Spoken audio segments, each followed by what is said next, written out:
The story began when God created humans. He made witches to share his power and help guide humanity. The witches took their job seriously, but after a long time, humans began to hate and hunt them down.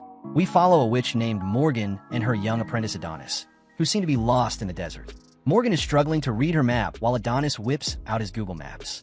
Morgan warns him about using such a strange device, hinting that they're being tracked.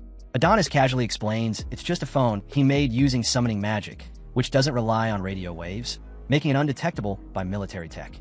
Adonis teases Morgan for sticking to paper maps in modern times, but Morgan ends up giving him a lesson. She tells him to stop moping, but Adonis can't help but wonder why they're always on the run. Morgan explains that's just the reality for witches now. Blending in and hiding is all they can do since people's views have turned negative. She jokes that she's more like a ninja than a witch these days. They're searching for a place where witches can live peacefully, ideally somewhere with a school for Adonis. However, Adonis insists he just wants to keep learning from her. Morgan teases him for having a thing for older women, and they continue their journey. Suddenly, a group of soldiers spots them. Adonis wants to take them on, but Morgan says he's not ready yet. She summons her staff and prepares to use her ice magic to fight. In the Empire of Radia, Emperor Goth is furious after receiving a report about their failed attempt to capture Morgan. The messenger is beaten for his failure, and the Emperor demands that Morgan be caught no matter what. Meanwhile, Morgan has defeated the soldiers who try to capture her and tells Adonis it's time to leave. Adonis, frustrated that she won't let him fight, believes he could have handled the situation. To prove his point, he summons a huge sword, but Morgan tells him again that he's still too inexperienced for such battles.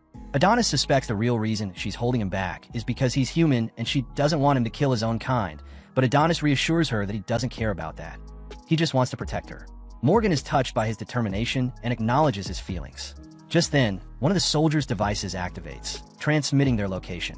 The ground starts shaking, and they're suddenly surrounded by a green light. Confused and scared, they stick together as they are teleported away. Back at the Empire, the Emperor addresses his people and talks about how they used to rely on witches for knowledge and protection. But now, with their technological advancements, they have become strong. He declares that it's time to eliminate the witches and become the rulers of the world. The crowd cheers in agreement. Morgan and Adonis find themselves teleported right in front of the Emperor. Shocked and outnumbered, Adonis tries to give Morgan a chance to escape, but is quickly restrained. Morgan threatens to kill everyone if they don't release him, but the Emperor isn't intimidated. She starts casting a powerful spell, but her magic suddenly fails because a device underground is blocking it. The crowd mocks her as Adonis tries to use his powers too, but they don't work either. The Emperor declares the age of witches is over and humiliates Morgan by ripping her shirt and striking her down. Adonis breaks free and tries to save her, but he is captured again. The Emperor orders his men to kill Adonis. Desperate, Morgan begs the Emperor to spare Adonis's life, claiming she kidnapped him and raised him as her slave. She offers her own life in exchange. Adonis is stunned by her plea and tries to use his magic, but it's futile. The Emperor prepares to finish off Morgan. She thanks Adonis for everything, remembering their journey together and expressing her love for him. The Emperor shoots her, and she is executed by a firing squad.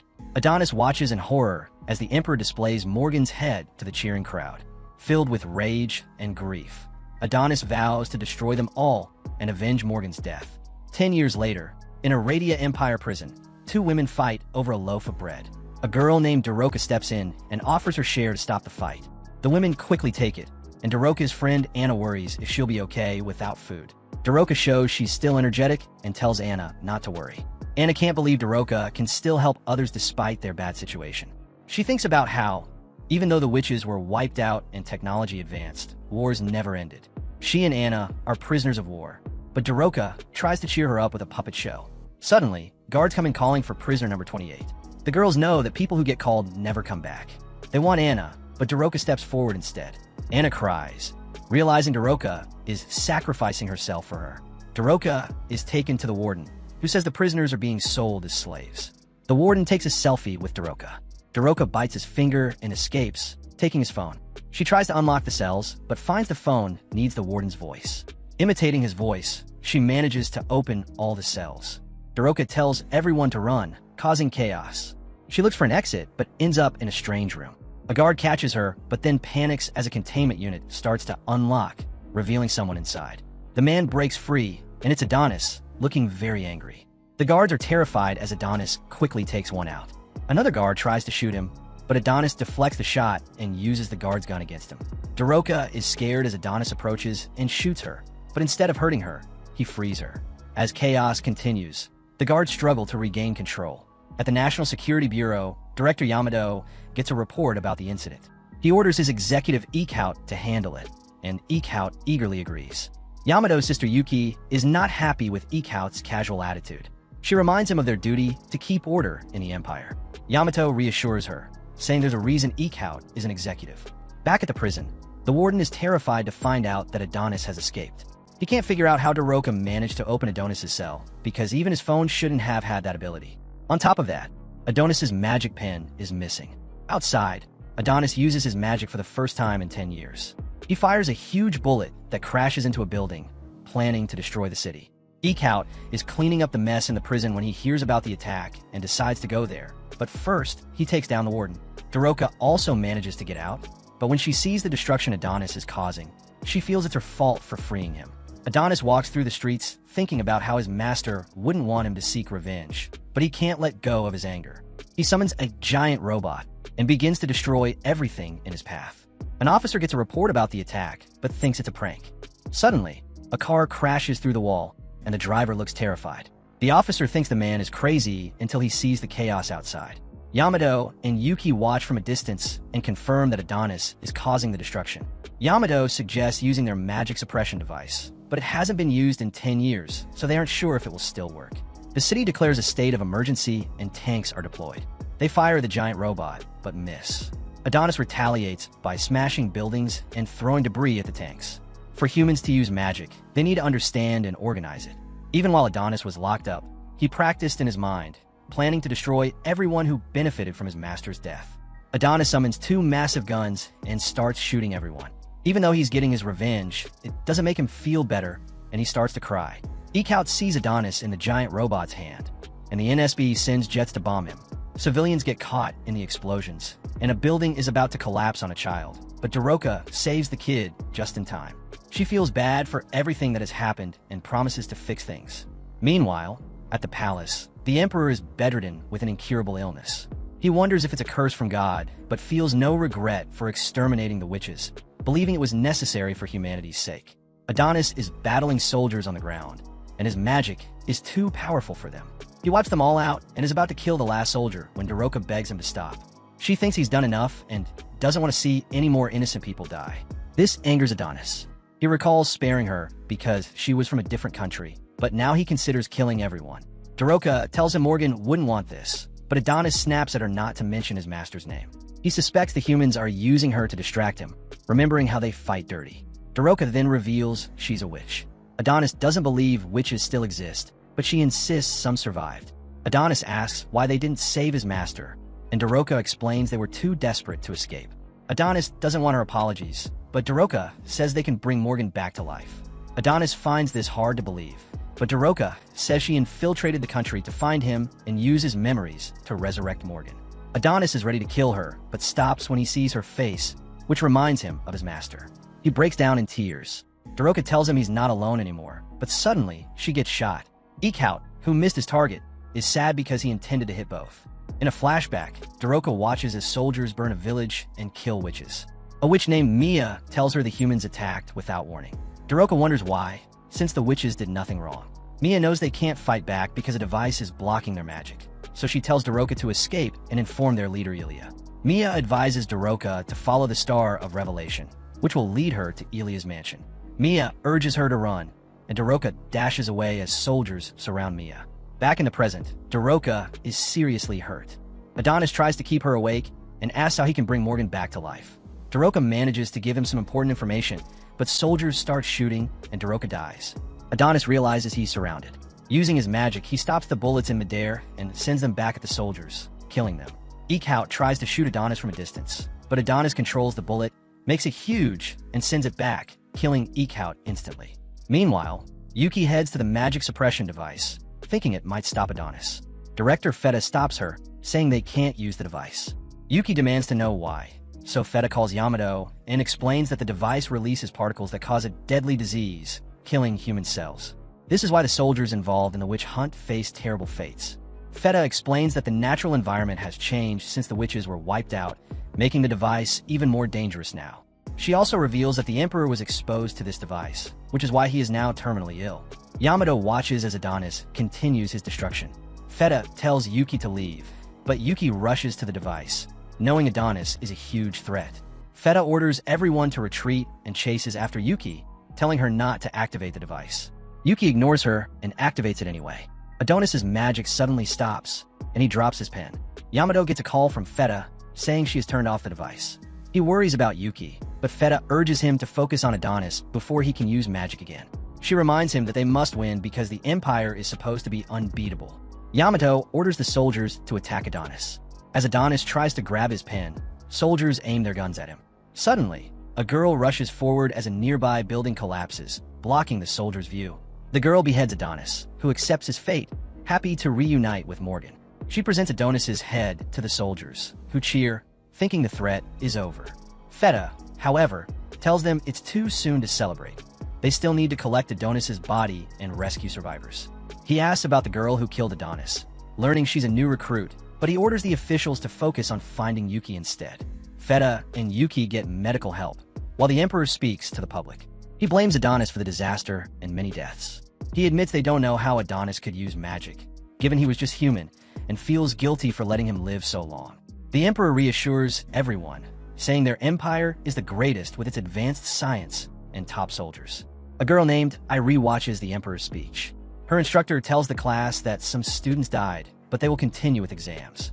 One student wonders why Adonis, a human, sided with witches. The instructor suggests he was brainwashed. After class, a girl approaches IIE, claiming she knows what really happened, but IIE dismisses it as a natural reaction. IIE visits the site of the incident to pay her respects. She is angry at the government for failing to protect its citizens and apologizes to her boyfriend, feeling guilty for running away during Adonis's rampage, which led to her boyfriend getting crushed. She hates herself for abandoning him.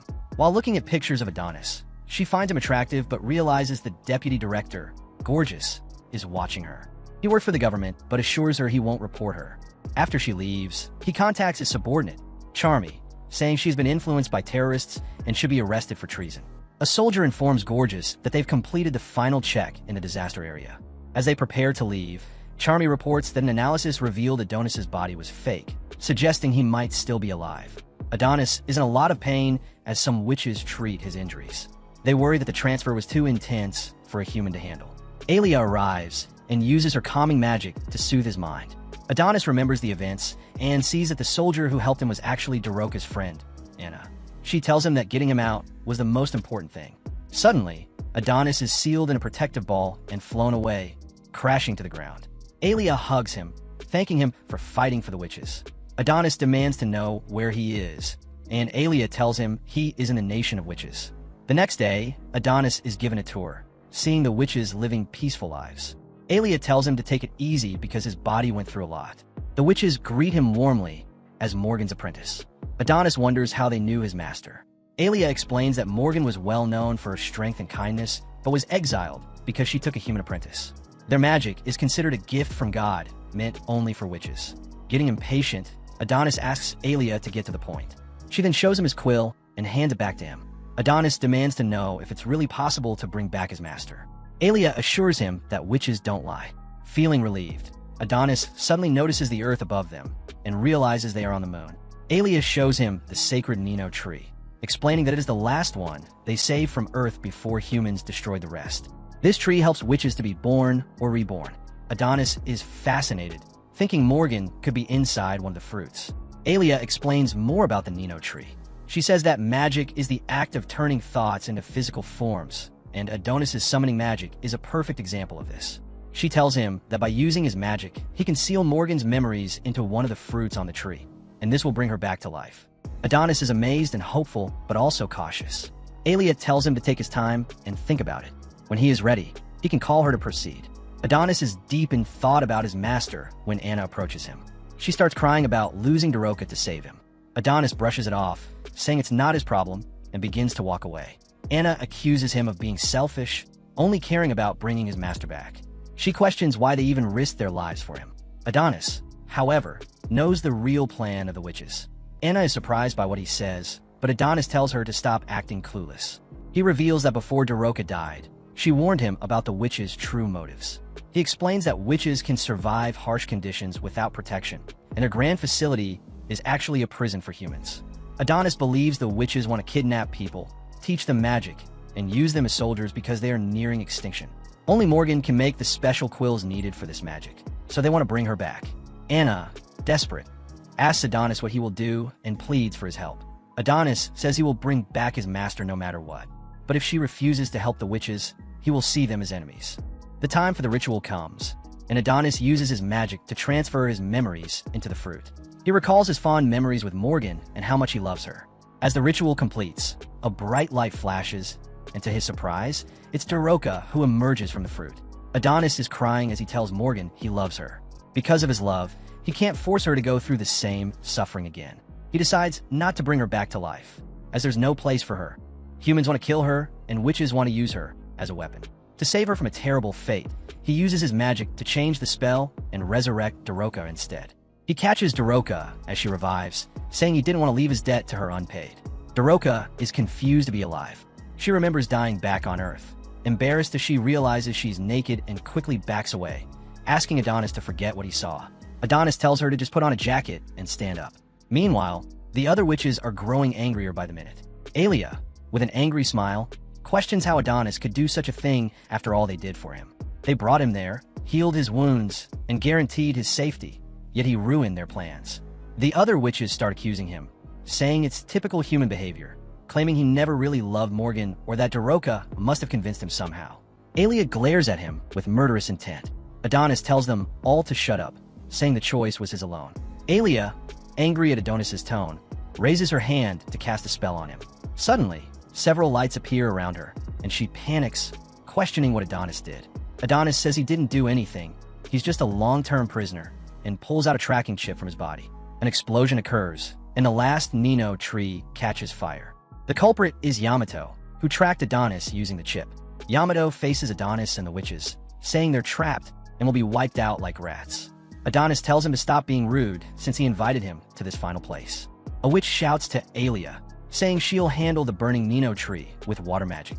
Suddenly, her head is cut off, and the tree keeps burning.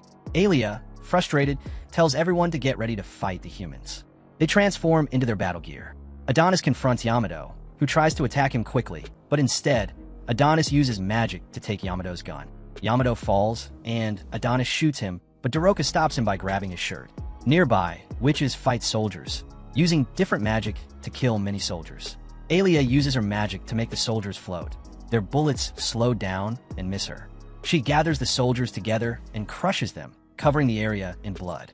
She thinks they'll win, but then sees more soldiers arrive, killing some witches. She realizes the humans will keep coming until the witches are exhausted. On Earth, people watch live video feeds of the battle on the moon. They wonder why there are still witches alive when they were supposed to be gone 10 years ago.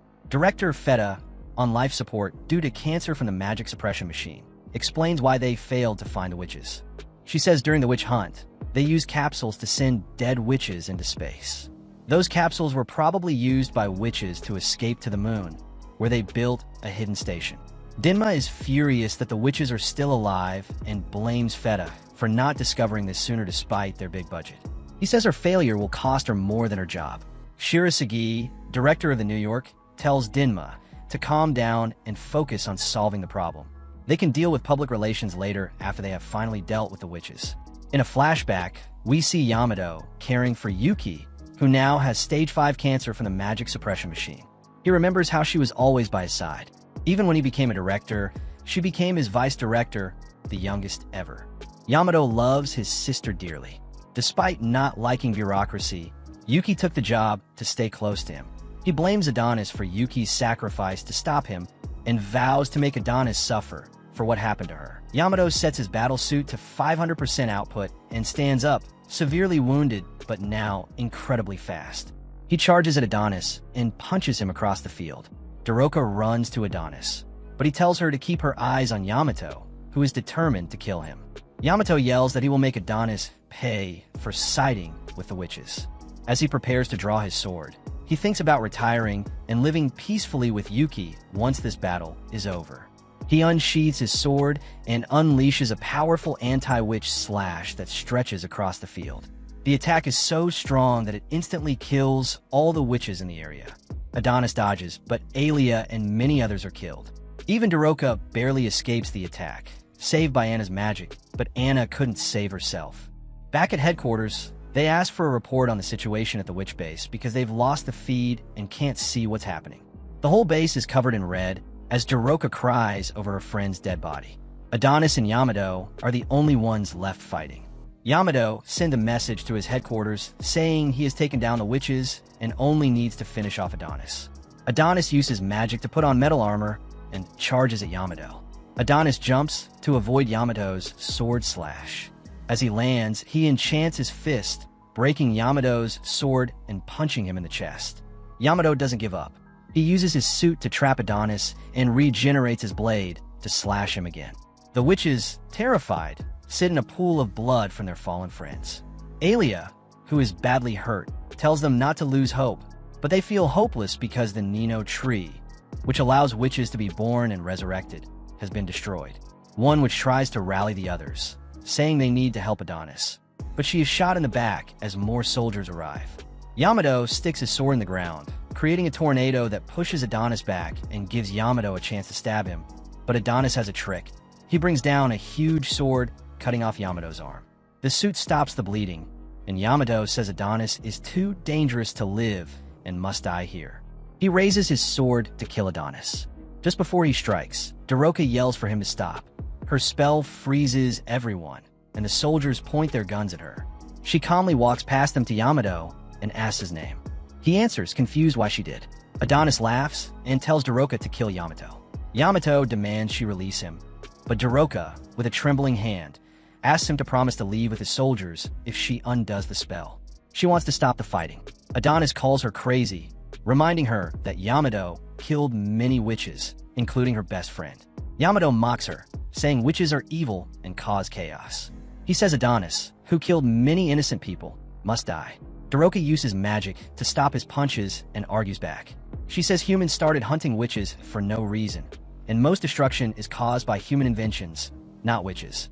Yamato still refuses to listen, so Daroka uses powerful magic, showing him a memory of his past with her as a childhood love. Overwhelmed, Yamato agrees to call off the soldiers and leave.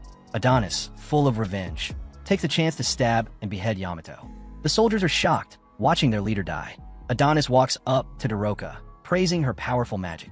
He suggests they use it to destroy humanity instead of seeking peace. He tells her to stop pretending and join him in his quest for revenge against humans. Back on Earth, the Emperor is getting a report about the battle on the moon between Yamato and the witches. He's not interested in the details, just whether the witches will die. The messenger tries to explain what's happening, including that they lost communication with the task force, but the Emperor only wants to know if they're winning. The messenger, unsure of the situation, says they are winning just to satisfy the Emperor.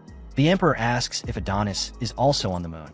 When he hears that Adonis is there, he looks up at the sky and shouts with joy. He's thrilled that all the witches and Adonis will die together on the moon. He calls them sore losers for trying to escape to the moon to avoid death. The Emperor then turns to his wife, asking for some affection, showing how dependent he is on her. He presses his face in her chest and laughs wildly, saying he finally killed all the witches like she wanted. The messenger, still present, thinks the Emperor has lost his mind, and he's right. The Emperor's behavior is strange and unsettling. The Emperor's wife, who is actually a witch, had used love magic to make the Emperor kill all the witches. Now that he has done what she wanted, the Emperor's wife tells him he can die. Under her spell, the Emperor happily walks to the edge of the roof. The messenger tries to stop him, but the Emperor is determined to jump because his wife told him to. Standing on the edge, he talks about all his achievements, creating technological advancements, establishing the kingdom of Raya, and killing all the witches for his beloved wife. The queen urges him to jump and to do a flip, and he falls to his death, landing on a spike. The messenger realizes the queen is a witch and tries to attack her, but she uses her magic on him too, making him report that the Emperor simply slipped and fell. She then calls Shirasagi, who is standing behind her, and asks if he has any problem with the Emperor killing himself. Shirasagi doesn't care, seeing the Emperor as a puppet who has outlived his usefulness. The queen, named Dorothea, explains that her love magic can control men but not women. This is why the other witches were a threat to her. They had equal or greater power, and she couldn't control them. 10 years ago, she and the Emperor started hunting witches because of this, and the Emperor's sudden hatred for witches was her doing. Now, thinking all the witches are dead, she plans to take over the world, but Dorothea's true goal is not world domination, but Adonis. She wants to use her love magic to control him, making him her most powerful servant.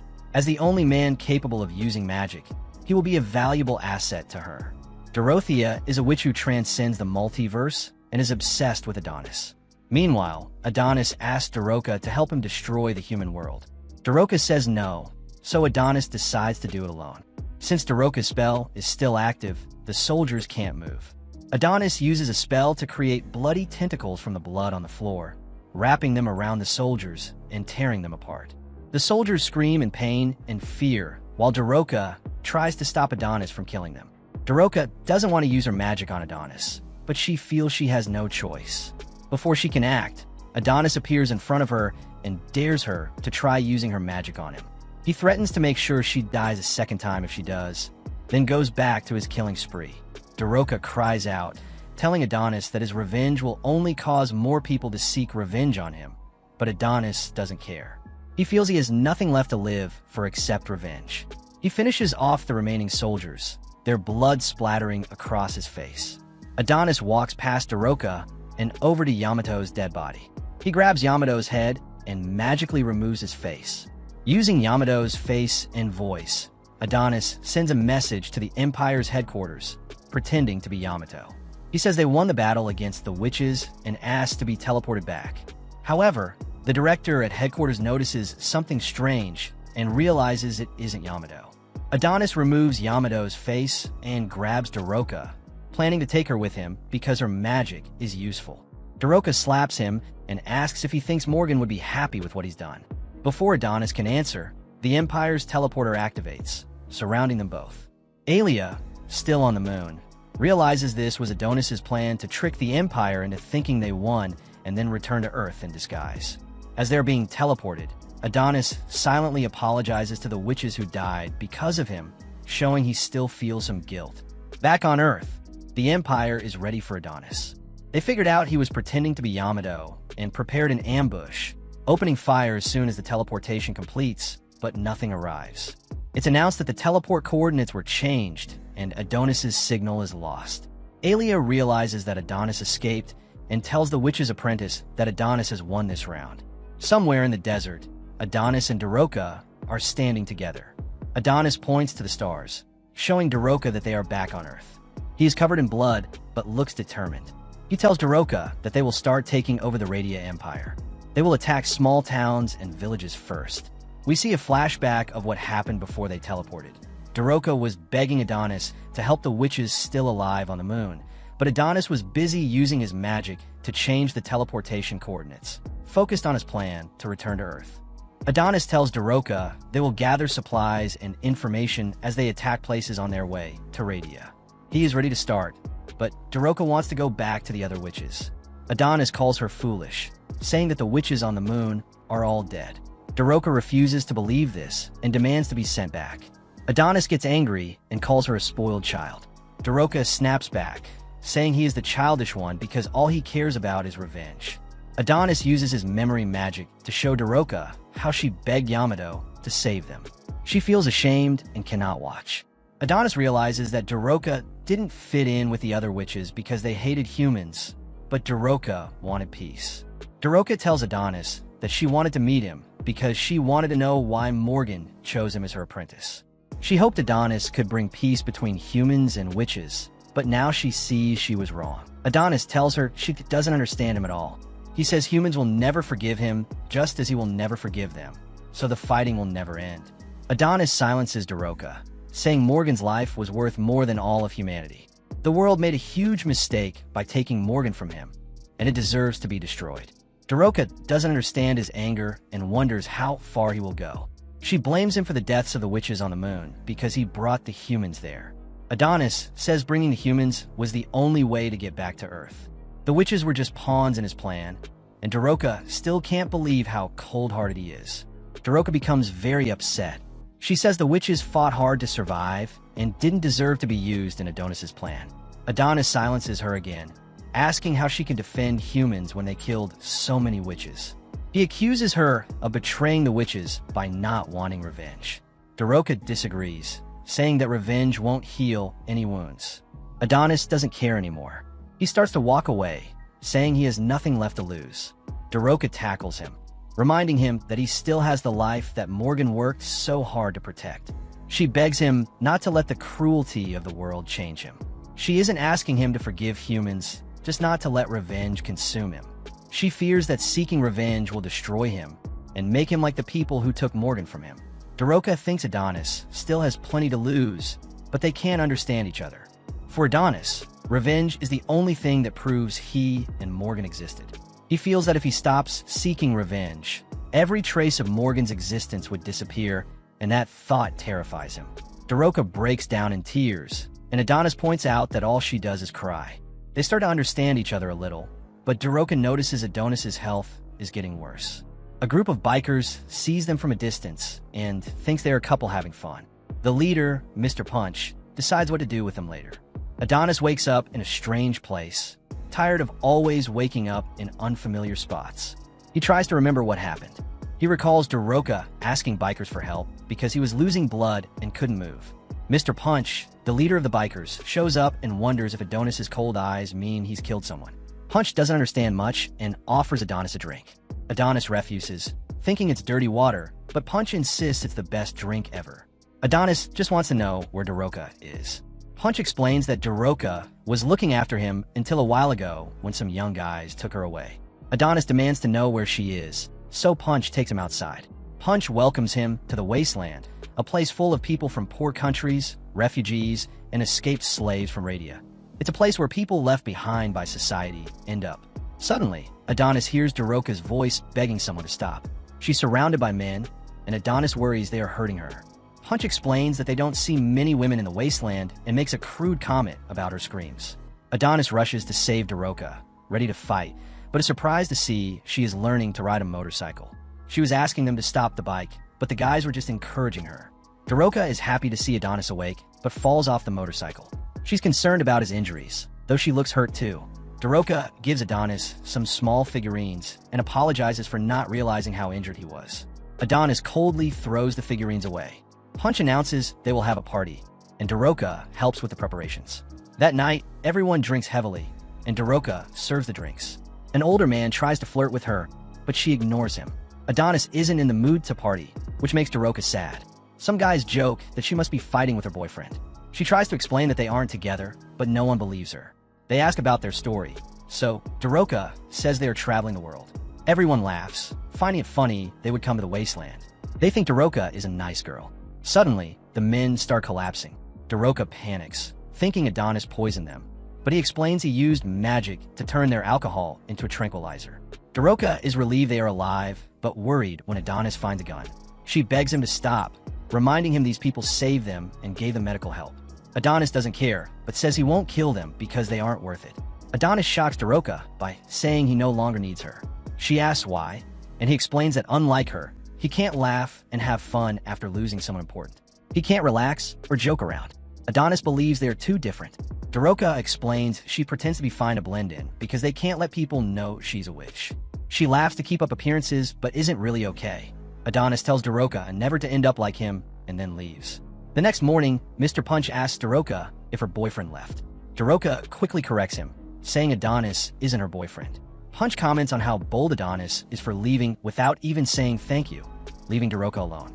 Punch thinks Daroka made the right choice by separating from Adonis, but Daroka knows Adonis is actually kind, even if no one else sees it.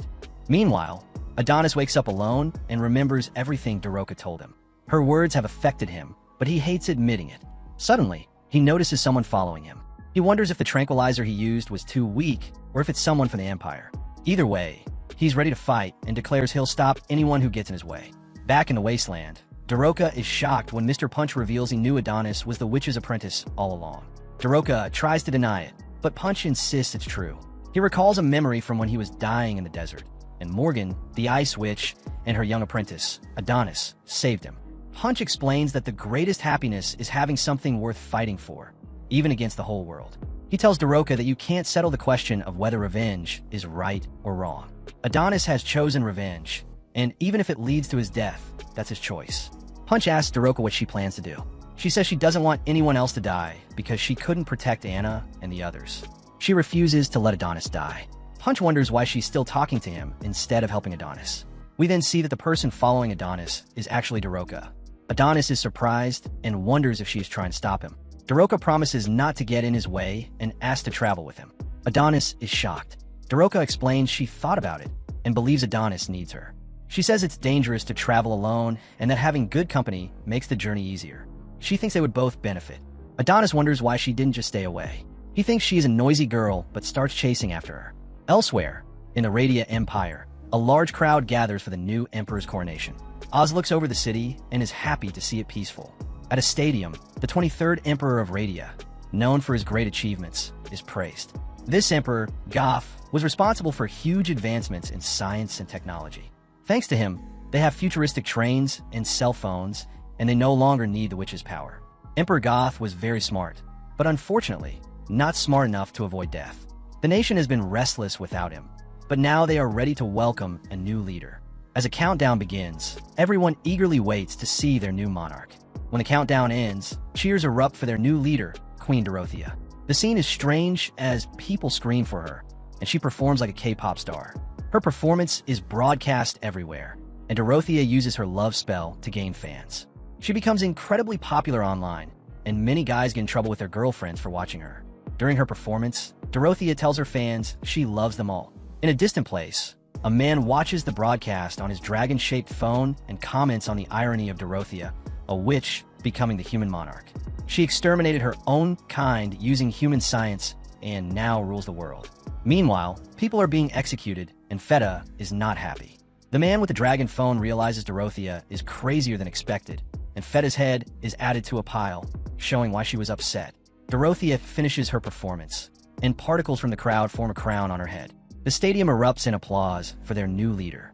In the wasteland, Shirasagi is happy for Dorothea, though a bit jealous, like when a childhood friend becomes very popular. Shirasagi has a job to do, but notes how smart Adonis is for breaking the device he took from Yamato, making it hard to trace him. Shirasagi decides to find Adonis the hard way, using helpful robot hands.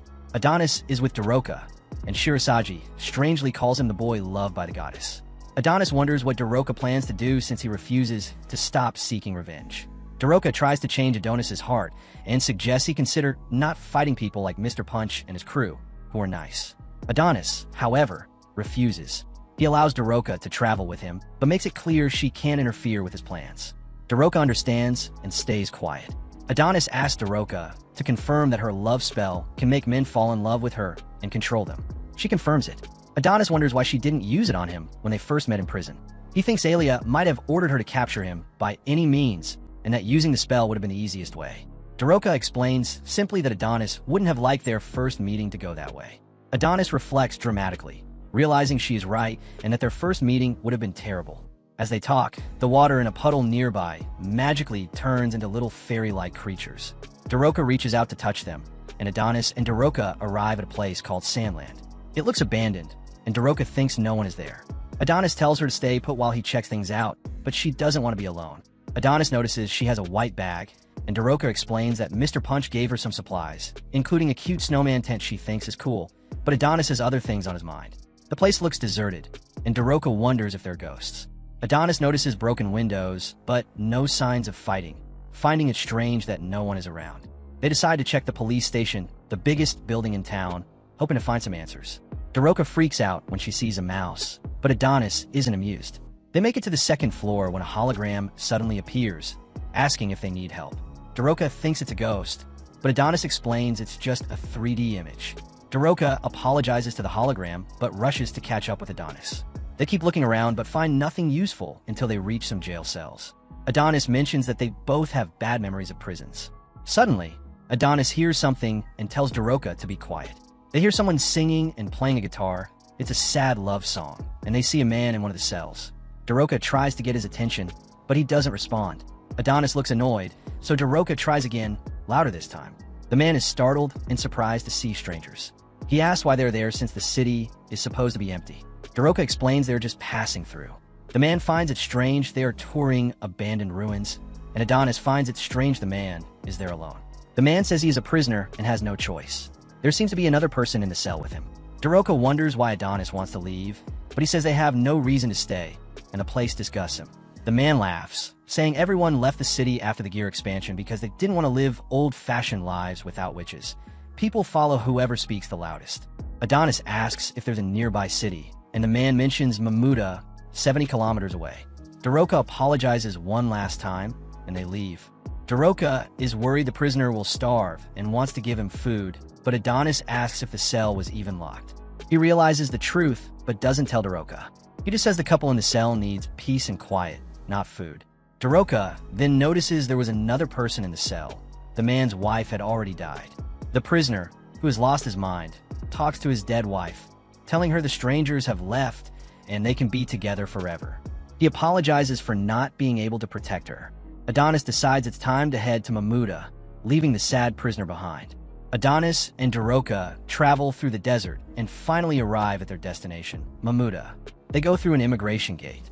Daroka is worried that Adonis might start a fight here. Adonis, always ready for a fight, doesn't seem to care.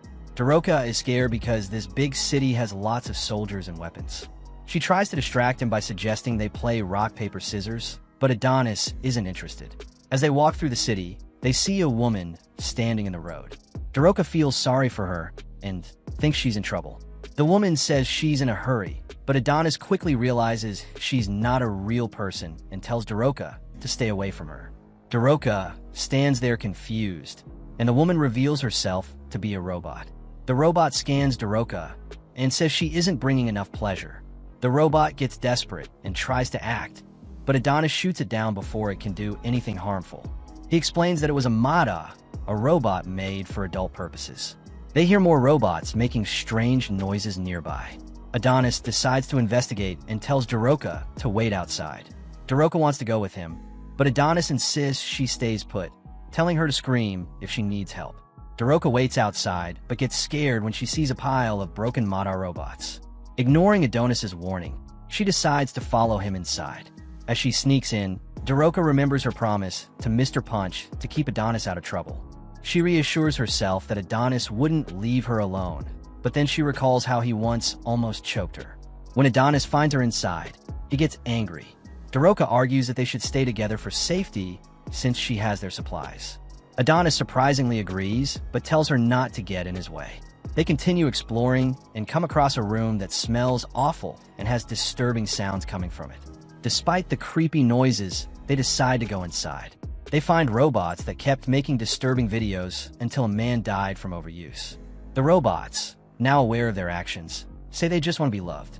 Adonis realizes the robots have developed feelings and can't stop their actions. They don't understand why they were created. Adonis doesn't know either, but he knows they need to be destroyed. He destroys all the robots, and one of them sadly thanks him for ending their misery. Elsewhere in the desert, two special agents, both girls, approach a checkpoint. Quickly, they are annoyed by the soldiers' readiness and decide to charge right through them. The girls go by numbers. Number 5 tells number 6 to get ready. 5 quickly takes down most of the soldiers, and 6 finishes off the last one. More soldiers try to surprise them, but end up dead too. The girls look at their work and laugh at how easy it was. Adonis remembers how the witch leader, Alia, once said that science shows humankind's true nature. In this world, people invent crazy things like these plot-developing robots. They find shackles that Daroka once wore at the Radia concentration camp. Adonis explains that this nation traded their own women for these robots. Adonis, who somehow knows how to fix machines, works on a vehicle. He explains to Daroka that Mamuda likely traded away all their women for robots, which led to the nation's downfall. Without women, no new generation can be born. This gives Adonis more reasons to hate humans. Adonis takes parts from the cars and heads to a pile of robots. He tells Daroka he's making an EMP, which will send a shockwave to disable the robots. Daroka doesn't understand, so Adonis explains it simply. It will put the robots to rest. He uses his magic and has Daroka hold a speaker. The EMP wave covers the robots, and one of them thanks them before shutting down. Daroka feels relieved that Adonis is with her. Meanwhile, the two agents are watching them. They realize Adonis is the infamous witch's apprentice, the most wanted by the Radia Empire. They are shocked he's just a teenager. Number 6 warns Number 5 not to underestimate him, as he has caused a lot of trouble for the Empire, killing many people and even destroying an elite force. The girls are not supposed to deal with witches, but 6 says Emperor Sewer wants them to capture anything that can help control Radia. They hope for a reward and dream of living in the capital. 6, who cares deeply for 5, says she'll live anywhere as long as they are together. They decide to confront Adonis. Number 6 tells Number 5 to take care of Adonis while she handles Daroka, but 5 insists she's in charge because she's older. Suddenly, Shirasagi appears, having been watching them. Adonis and Daroka finish dealing with the robots and get ready to leave. The two agents move to confront them, but are stopped by Shirasagi. The girls demand to know who he is, but he doesn't answer. To them, silence means he's an enemy, so they attack him immediately. Back in the city, Daroka makes a grave for the Madar robots and tells them to rest in peace in robot heaven. Adonis, however, thinks this is pointless. He explains that making graves and praying doesn't help the dead. It's just for the living to feel better. Adonis then suggests that if Daroka really wants to honor the Madar, she should help him get revenge on all humans by wiping them out. Daroka finds this too extreme, so they agree to disagree. Daroka then prays at a tombstone she made for the witches. Adonis thinks this would be a good place for her to stay forever since she likes crying so much. Daroka is shocked by his rude comment. Adonis reminds her that all her friends died because he brought humans to the moon base. He tells her she shouldn't even want to travel with him and gives her a chance to reconsider. This serious moment is interrupted when Daroka shows Adonis the two little dolls he thought he had thrown away. Daroka explains she doesn't want to blame him anymore and doesn't want to argue. She admits the witches were wrong to use him. Their obsession with fighting humans led them to kidnap Adonis and try to make him revive Morgan, which was a betrayal. Adonis decides it's time to leave. He apologizes to Daroka, showing that she is slowly changing him. He demands she get rid of the dolls, but she proudly keeps them. Adonis wishes she was skilled at something else, and she reveals she can sing. Adonis isn't a fan of her singing and asks her not to do it while they travel. Suddenly, Shirasagi appears. He tells them to stop flirting because it makes him jealous. Adonis immediately senses danger and gets ready to fight, surprised they were found so quickly. Shirasagi shows his power by destroying their motorcycle and reveals he has killed the Number Sisters. Shirasagi introduces himself as someone important from Radia and says he is there to take their heads. Adonis, without fear, is glad he finally found someone from Radia to fight. Elsewhere, we find that an intelligence agency is responsible for tracking Adonis. The chief, Charmy, welcomes Adonis back to the planet's surface but tells him he underestimated humanity. They found him because the coordinates of his transfer were saved on their server. We see the agency's skilled agents catching criminals across the nation. Charmy wants the job done quickly and tells Shirasagi to hurry, but Adonis realizes he made a big mistake and didn't think they would find him so fast. He notices two ornaments Shirasagi is carrying but doesn't know who they are. Shirasagi says the two girls got in his way, so he had to get rid of them. Daroka demands that Shirasagi stop disrespecting them, but Shirasagi doesn't know who she is and threatens her for her attitude. Adonis steps in, pulls Daroka's hair, and pushes her aside as he gets ready to use his magic, but Shirasagi stops him instantly. Adonis quickly pulls out his gun and fires, but Shirasagi dodges all the bullets easily. Adonis keeps trying, but he can't hit Shirasagi because he moves so fast. Adonis thinks Shirasagi must be a cyborg. Adonis then uses his magic creatively, firing a bullet that grows bigger. Charmy warns Shirasagi not to stop it, but Shirasagi calmly dodges it like a pro. Shirasagi attacks Adonis, so Daroka uses her love spell on him. Shirasagi stops moving, and Daroka threatens to freeze him completely if he doesn't surrender. Adonis sees a chance to get information and tells Daroka to ask Shirasagi about his abilities, but Shirasagi starts laughing and says Daroka looks like someone he knows. He reveals Daroka resembles the Queen, reminding everyone of when the Emperor took his own life because of the Queen's love spell. Adonis and Daroka are confused about how Shirasagi can still move. Shirasagi rips off his shirt, showing a heart on his chest indicating he's already under someone else's love spell. He then reveals holes in his back and uses an ability called Hummingbird Release, launching robotic hands from his body. Adonis thinks the gear expansion has gone out of control and tells Daroka to move out of the way since her love spell doesn't work on Shirasagi, making her unable to help in this fight. Adonis has a flashback of when Morgan, someone he cared about deeply, was being mistreated. Emperor Jira told Morgan that without magic, she was useless. Adonis doesn't want to be anything like Jira. Daroka, wanting to help, picks up a rock even though she knows it won't do much. She doesn't want anyone else to die and decides to stand by Adonis no matter what. Adonis, seeing her determination, gives her a rapier sword and summons cool armor for himself. He tells Daroka that the magical blade can cut through steel and suggests she learn some basic sword skills, even giving her an instruction manual to help her out. Shirasagi mocks them for flirting and sends his robot hands to attack. Adonis and Daroka try to fight off the hands one by one. The hands seem weak at first, so Adonis is confident they can handle them, but there are too many and they start to get overwhelmed. Shirasagi then reveals that the hands are not only numerous but also powerful. He sends a bunch into the sky and removes their limiters, making them even stronger. The powered-up hands rain down, so Adonis uses a spell called Grape Near, which sends out energy ribbons to destroy several hands. Adonis wants to end the fight quickly, so he tells Daroka to get close and encases them in a giant energy ball called the Cannonball. Shirasagi is impressed, but not scared. He uses an ability called Hummingbird Castle, where the hands return to his body and act like thrusters, allowing him to stop the giant energy ball. However, this was part of Adonis's plan. Adonis prepares an attack, but Shirasagi pushes him back just in time. Shirasagi taunts Adonis, saying he underestimated him. Adonis reveals that he was the one actually being underestimated. Daroka surprises Shirasagi by appearing from behind and plunging her sword into his legs. Adonis is pleased, but Shirasagi isn't hurt. He tells Daroka she should have aim for his head or heart. He then sends both of them flying with a powerful punch. Daroka is badly hurt from the punch.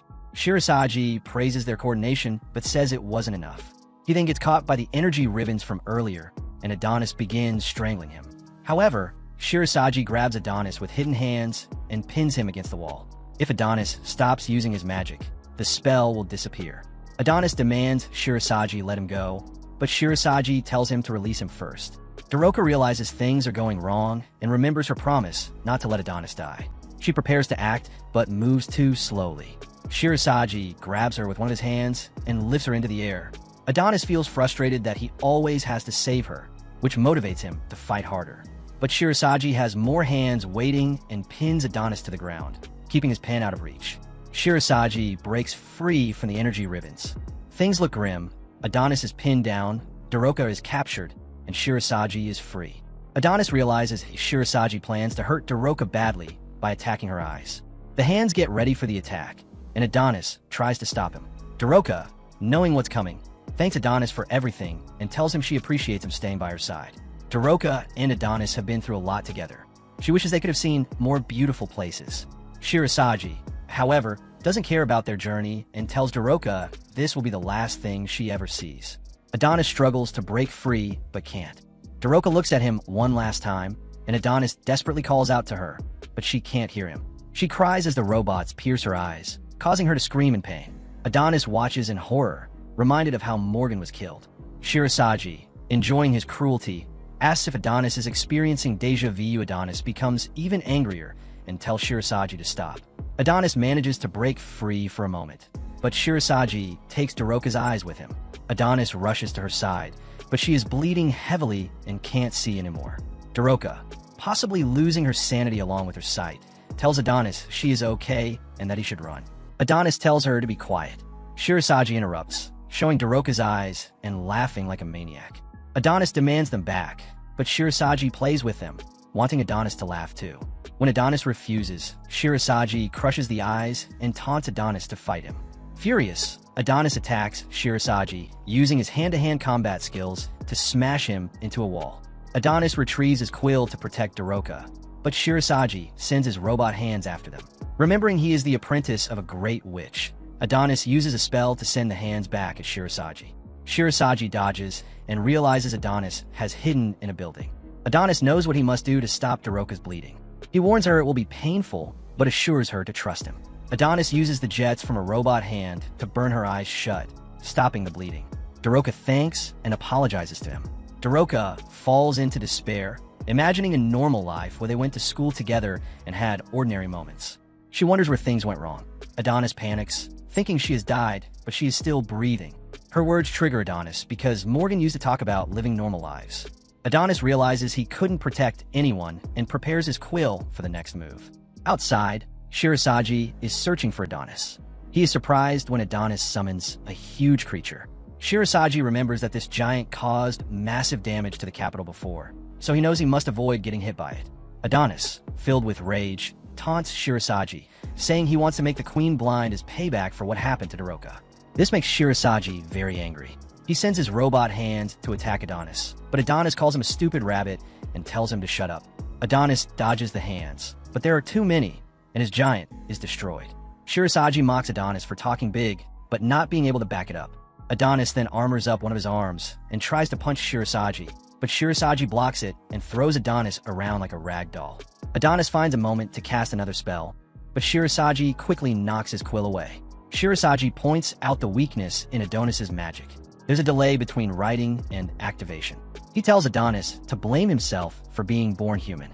Adonis demands that Shirasagi fix Daroka's eyes, but Shirasagi forms a giant hand and tries to crush Adonis. Meanwhile, Daroka is trying to find Adonis, but hears nothing. Suddenly, she hears what she thinks is Adonis's voice calling out to her, but it's actually Shirasagi. Adonis, badly hurt, tries to tell Daroka to run away, but Shirasagi throws him aside and pierces him with a metal rod. Shirasagi continues to beat Adonis with his robot hands. Daroka hears Adonis's screams and realizes he is in trouble. She begs Shirasagi to stop, but he tells her to be quiet. Shirasagi says her voice reminds him of his queen, which angers him. He recalls meeting the queen by chance and falling deeply in love with her. He asks Daroka if she knows that feeling, but then says it doesn't matter. He declares that Adonis's death is predetermined and that the world doesn't need two witches like her. Daroka tries to reason with him, saying witches are the real enemies of humans and begging him to stop hurting Adonis. She says Adonis destroyed the capital only because humans started hunting witches. Daroka, who always wanted peace, now believes revenge is justified after everything humans did to her. Adonis begins to wake up and sees Shirasagi slam Daroka's face into the ground. Shirasagi doesn't want to hear her talk and just wants to kill Adonis. Adonis has an idea and tells Daroka to use her love spell on him, turning him into her puppet so he can move. Daroka doesn't want to do it, but Adonis insists it's the only way they can survive. Shirasagi tells them to give up, but Adonis pleads with Daroka to cast the spell. Finally, she agrees and apologizes to Adonis for using her magic on him. A huge amount of power flows from Adonis's body, shocking Shirasagi. Adonis nearly lands a powerful punch, sending Shirasagi flying. Magic begins to surround Adonis, and in a flashback, we see other witches bullying Daroka for her magic, which controls humans. They called it disgusting, telling her to stay away, and even the witch leader deemed it impure and indecent. Back in the present, Adonis understands why Daroka always tries to be pure. Magic continues to flow from his body, and he covers Daroka with it. He tells her she worries too much and should stop holding back, reassuring her that he won't fall in love with her even under her spell. Daroka agrees, and a magic crown appears above her head as she casts a spell called Love Spell Nightfall. She explains that Adonis will now move freely without being affected by gravity. His wounds are healed, his bones are fixed, and his magic is limitless. Adonis's quill reappears, ready for use. Shirasagi can't believe what he's seeing. He never knew a love spell could do all that. Daroka proudly declares that no one can defeat Adonis now. Realizing he's in big trouble, Shirasagi tries to run away, but Adonis creates a huge energy blade causing massive damage. Under Daroka's spell, Adonis promises to do anything she wants. Shirasagi tries to escape, but Adonis chases him down, throwing him through buildings and ripping off one of Shirasagi's arms and a leg for hurting and disrespecting Daroka. Shirasagi nervously tries to call a Tim out, but Adonis uses even more powerful magic. Magic energy spreads across the city, shaking the ground as snow starts falling from the sky. Adonis explains Morgan used this spell to end a long drought, and now he'll use it to protect others.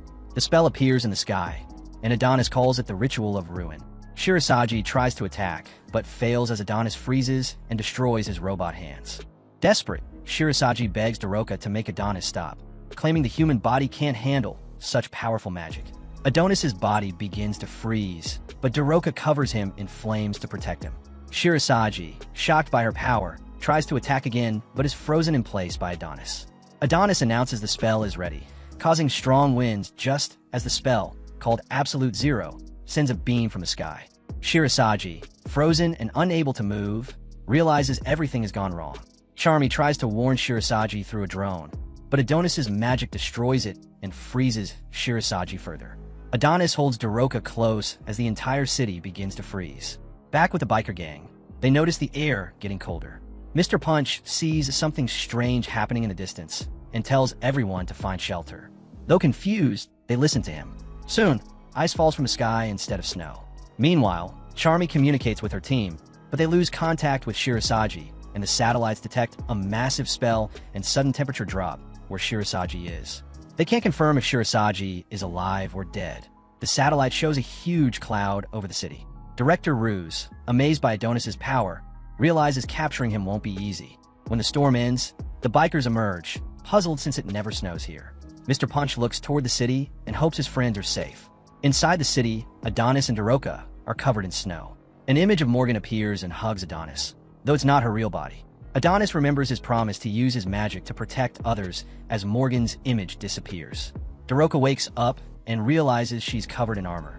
Adonis protected her, but now he is losing strength. She removes the love spell, but Adonis collapses anyway, and she holds him close. Surprisingly, Shirasagi is still alive. He tells Daroka they look like the young queen and another man, and, knowing he won't live long, asks her to give the queen a message. He wants her to know he did his best, even though he failed, and wonders if there was a world where they could have been together. Then he shatters into pieces along with the ice on his body. Adonis, regaining some energy, promises Daroka he will fix her eyes. Meanwhile, back in Radia, everyone admires Queen Dorothea, who is jogging through the city. People are impressed by her perfection, and her casual morning exercise is all over the news, amazing everyone. At the end of her run, she waves to the crowd and wishes them a good morning. Dorothea's assistant is concerned and asks her to take guards for protection, but Dorothea isn't afraid and brushes off his concern, thinking he worries too much. She reminds him that everyone loves her, so she isn't in danger. However, she's waiting for a message from a group called the Crowns. They haven't responded yet, so she tells her assistant to send them a threatening letter, saying she will declare war if they don't comply. We then see the different nations of this world: the Eastern Nation, the Medical Nation, the Military Nation, and the Single Mother Nation. These are the nations Dorothea plans to target, threatening war if they don't listen. At the same time, Adonis covers Daroka with his coat and apologizes for the cold. Daroka jokes that it's his fault for making everything freeze. They look around at the snowy landscape created by Adonis's power. Daroka feels bad for using her love spell, thinking it might have messed with his feelings for Morgan, but Adonis tells her not to worry because he asked her to use it. He admits Shirasagi was incredibly strong, and he wouldn't have won without her help. Taking responsibility for underestimating Shirasagi, Adonis tells Daroka to stop apologizing, though she still feels bad. She lifts her bangs and worries about how her eyes look, apologizing for being ugly. But Adonis says it's his fault her eyes were hurt. He then lists all of her flaws, saying she's clumsy and easily scared, which makes her upset, but he adds that her kindness is genuine. He apologizes for calling her a hypocrite and asks her to share some of her kindness with him, surprising Daroka. Adonis tells her to toughen up because life is hard. He covers her damaged eyes, and she says it feels like he's holding her. Adonis reminds her Morgan is the only one for him and assures her that her love spell didn't have a lasting effect on him, which makes Daroka feel better. Preparing to continue their journey, Daroka reminds him to thank Mr. Punch for the tent. When Daroka almost falls, Adonis catches her, making her nervous since he keeps holding her hand. Adonis stays quiet, making her more nervous, until he says he'll keep holding her hand because the ground is slippery. She's surprised when he remembers someone once told him they need to help each other. Daroka is happy to go along. At the research lab, Yuki, now healed and having escaped, swears she won't let anyone hurt Adonis and vows to avenge her brother. Back with Adonis and Daroka, she holds his hand tightly and says she finally understands why revenge is important. Adonis is glad she finally gets it.